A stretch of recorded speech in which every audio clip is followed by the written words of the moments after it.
Introducing the most captivating series in MC battle culture, alongside the boss chick entrepreneur who started this battle talk show.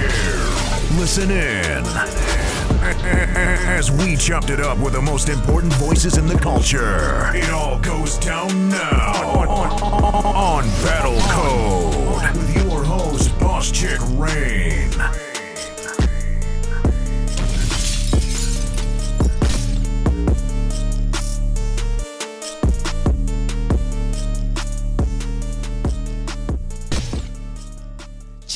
Cheer, what's up, everybody? I am your host, Boss Chick Rain, and welcome to Battle Code. Today in the studio, we have a real pioneer to the game who's been doing this before the DVD era, and he's still doing it. He's on two of the biggest cards this summer. Give it up for battle rap legend, Iron Solomon. Thank you. What's up? A great intro. Thank you. Salute. Glad to have you here. Yeah, glad to be here. I like the civilized ambiance that we have here. It's very grown. I appreciate that. Yeah, salute to Butter. Let's get right into it. Let's talk these matchups. First, let's talk Big K. I'm actually excited about that matchup.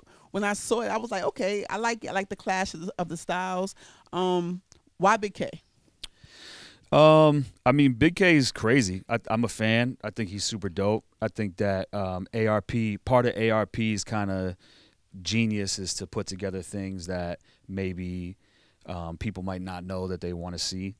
And I think that, K, I think is super dangerous. And this year, I came back to battle rap wanting to be strategic, like I always was, very, very strategic, but also wanting to let some of that go and being able to be a little more free. And K is dangerous. And so, if there's danger, like I'm there right now, That's what's up. What do you, expect from him? I expect him to be great. Like, I've seen a lot of people saying me 3-0, he's washed. Like, he's had a couple battles, back to back where he was a little bit lackluster. But right. In general, I don't look at anybody like their lackluster self. I look at somebody at their most lethal, and they could be that killer on the night that I see them. They're probably going to be. Right. And I think also that, the mutual respect is there. He takes his craft seriously. I think he's also, I can't say what reasons he has for not doing well in the past couple battles, but I'm super confident that he's going to be focused, and I can't listen to all this 3-0 me shit, or it's going to be bad. Word. That's what's funny about the culture is they kind of just like if you're down, like you can have your fans, but if you're down, it's like, oh, you're gone, you're out of here. They just kind of I don't know what the word is, but every little thing is I don't feel like he's washed at all, actually. No, it's true. It's like, not only, I think a lot of it is, it's a culture of bravado, you know what I mean? So, and especially now that we're talking about my brand, your brand, like you're building up a narrative, undefeated. I mean, in boxing, when you start to take losses, you're not always the same in the ring, or they can't announce you as undefeated. And I think that especially in battle rap, they do like to go back and rewrite history. Right. And he was never, you know what I mean? Like, right. The same people that are like, yo, he's the one.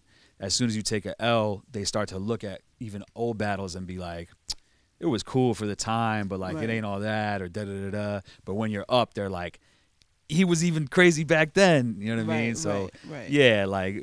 First of all, you versus Nitty, super crazy, right? Thank you. That's going down in the books. Like, that's one of everyone's favorite battles. But if I keep it honest with you, I feel like a lot of people are holding you to that, and they feel like, that's why I also feel like they feel like you're gonna smoke Big K, right. And the same thing with Surf. I'm not taking anything away from that. No. But let me ask you that. Do you feel that Surf's pen is as good as Nitty's pen? Nah. I mean, I think that Surf says, I think Surf's content has a little more that people can kind of hold on to emotionally or relate to. Right. But I think that he has moments of of greatness, and he has a little more.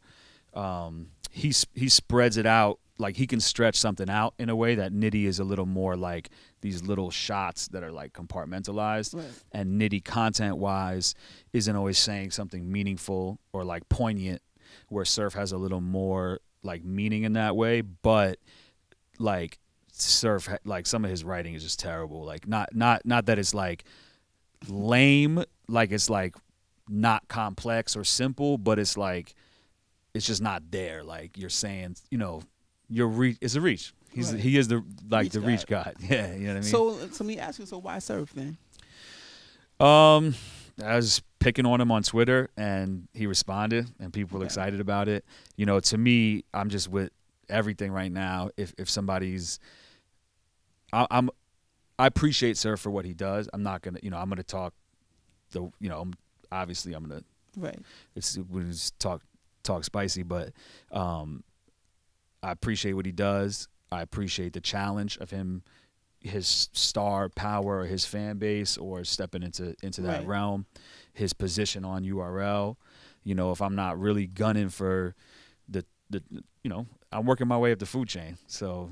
And I like that. That's what I really love. And it kind of like inspires me myself. You know, I like the fact that you are, you're taking on all the new guys, the hot guys, because I feel like that's the era that that you're from, that I'm from. You know, like where you wanted to battle the top guy. You know, whoever it is, whether he's a new guy or not. You know what I mean? I think that battle rap needs more of that. A lot of guys do that, but I like that you're doing that. Who was the most challenging of the two, Big K or Surf? I think Big K, maybe not in general, but just the context right now. Like, Surf is the villain. And I think people are just frustrated with him, and there's a lot of material because he just puts himself out there. You think so? I mean, I just think that he's constantly like contradicting himself and just saying crazy shit, and he's can't have don't know how to have a third round, and the arrogance. Like I just think that he's a good heel. He's a good bad guy in battle rap, and I think sometimes you root for the bad guy, and at the moment I think it's like people are rooting against him a little bit.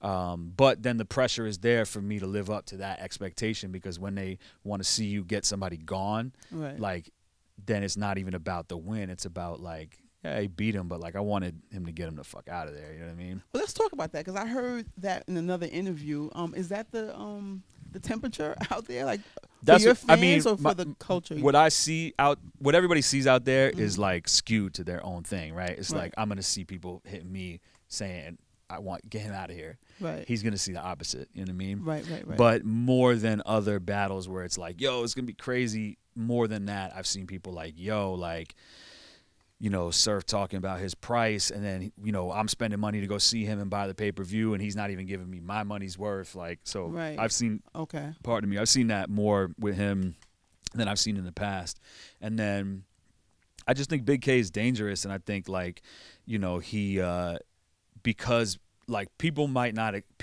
know that Surf was great in the Nitty battle. He just was incomplete. You know what I mean? And Big K hasn't been good in these, or people haven't felt like he's been good the last couple battles.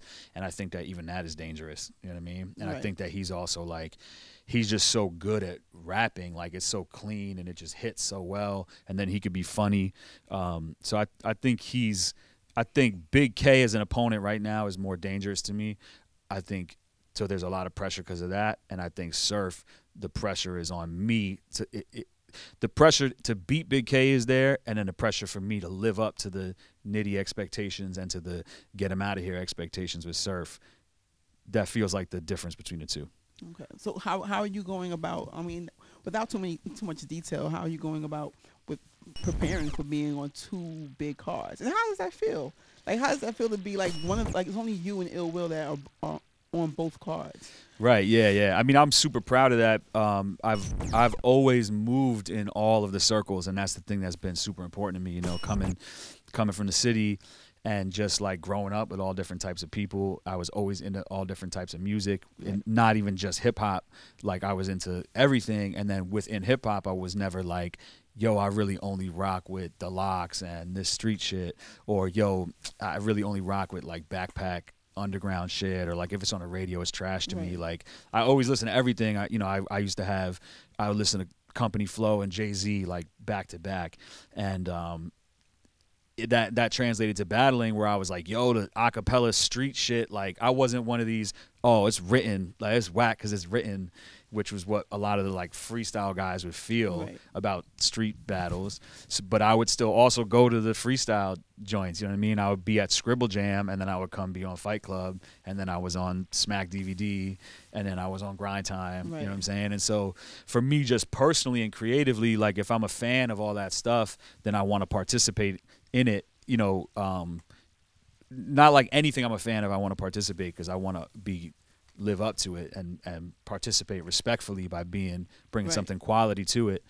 So for me to be able to, you know, they're saying battle of the year, one of the battles of the year with Nitty last year, and that on URL, and now they're saying me and Chilla, one of the battles of the year so far this year on King of the Dot, you know, that's important to me and something that I'm proud of, you know.